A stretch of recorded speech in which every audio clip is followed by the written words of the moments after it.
Selamat datang di kuliah Ilmu Perilaku Hidup Bersih dan Sehat. Perilaku hidup bersih dan sehat diadaptasi oleh Dwita Aryadina Rahmawati. Baik, untuk melanjutkan ke topik berikutnya, saya beri pengantar dulu tentang kenapa ilmu perilaku ini sangat penting. Yang perlu kita ketahui pertama adalah derajat kesehatan merupakan salah satu unsur penting dalam upaya peningkatan IPM atau Indeks Pembangunan Manusia. Nah, Indeks Pembangunan Manusia ini dipengaruhi oleh 3 faktor atau indikatornya adalah indikator kesehatan, pendidikan, dan ekonomi. Masing-masing indikator memiliki cara penghitungan tersendiri. Derajat kesehatan masyarakat dipengaruhi oleh 4 faktor menurut teori dari Hendrik L. Bloom. Yang pertama adalah faktor lingkungan, yang kedua adalah faktor perilaku, yang ketiga faktor pelayanan kesehatan, dan yang terakhir adalah faktor hereditas atau genetika. Nah, apakah merubah perilaku itu mudah? Dan kira-kira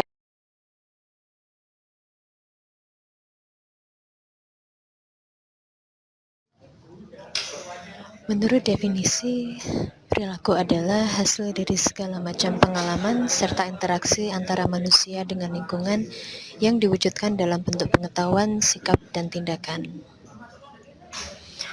Nah, sebetulnya teori perilaku sendiri ada bermacam-macam. Salah satunya adalah teori menurut Bloom, di mana perilaku itu memiliki 3 domain. Domain yang pertama adalah domain kognitif atau pengetahuan, kemudian ada domain afektif atau sikap, dan domain psikomotor atau tindakan. Menurut Bloom, ketiga domain itu saling berkaitan dan akan saling menguatkan. Sedangkan kalau menurut Green, teori perilaku ini dipengaruhi oleh beberapa faktor. Yang pertama adalah predisposing factor, yang kedua enabling factor, dan yang ketiga reinforcing factor. Menurut Green, predisposing factor di sini contohnya adalah faktor-faktor yang memang sudah ada pada diri individu tersebut. Sedangkan untuk enabling factor adalah faktor-faktor yang mempermudah individu tersebut merubah perilakunya. Dan reinforcing factor yang dimaksud di sini adalah bahwa pada individu tersebut ada hal-hal yang menguatkan individu tersebut untuk merubah perilakunya. Sedangkan menurut Skinner, perilaku adalah respon terhadap stimulus, di mana macam perilaku ada 2, yaitu yang tertutup dan yang terbuka.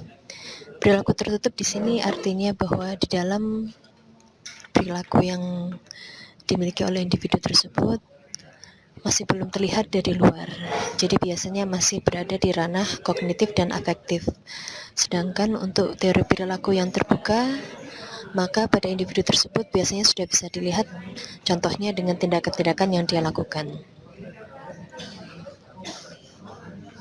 Rangkuman dari berbagai teori ilmu perilaku itu akhirnya kita bisa melihat bahwa faktor-faktor yang mempengaruhi perilaku ada faktor internal dan faktor eksternal.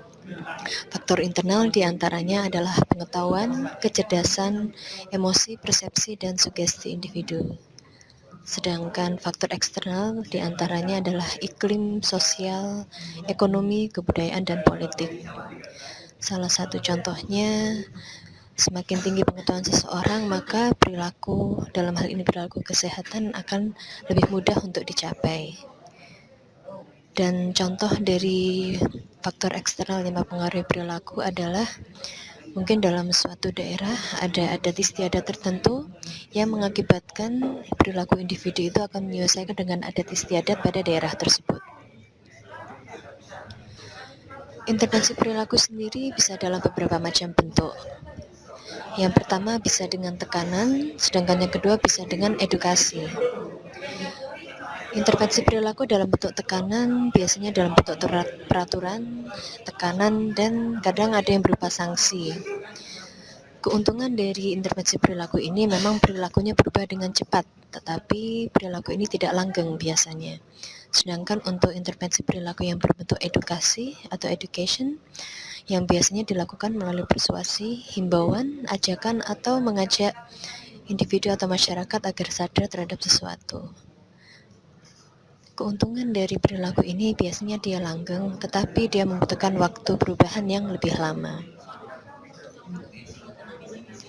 Berkaitan dengan ilmu perilaku yang telah dipelajari, maka dalam hal ini lebih spesifik lagi kepada perilaku kesehatan, di mana perilaku kesehatan adalah semua aktivitas atau kegiatan seseorang yang dapat diamati maupun yang tidak dapat diamati yang berkaitan dengan pemeliharaan dan pendekatan kesehatan. Seperti yang sudah disampaikan sebelumnya, yang dimaksud dengan dapat diamati dan tidak dapat diamati ini tergantung dari dia termasuk di domain yang mana. Untuk masing-masing perilaku, maka biasanya seorang individu itu bisa melalui 3 dimensi atau bisa melalui 3 tahapan. Yang pertama, dia mengadakan perubahan perilaku, di mana memang ada perubahan individu tersebut dari perilaku yang tidak kondusif ke perilaku yang kondusif bagi kesehatan. Sedangkan pembinaan perilaku biasanya individu tersebut memang sudah bisa mempertahankan perilaku sehat.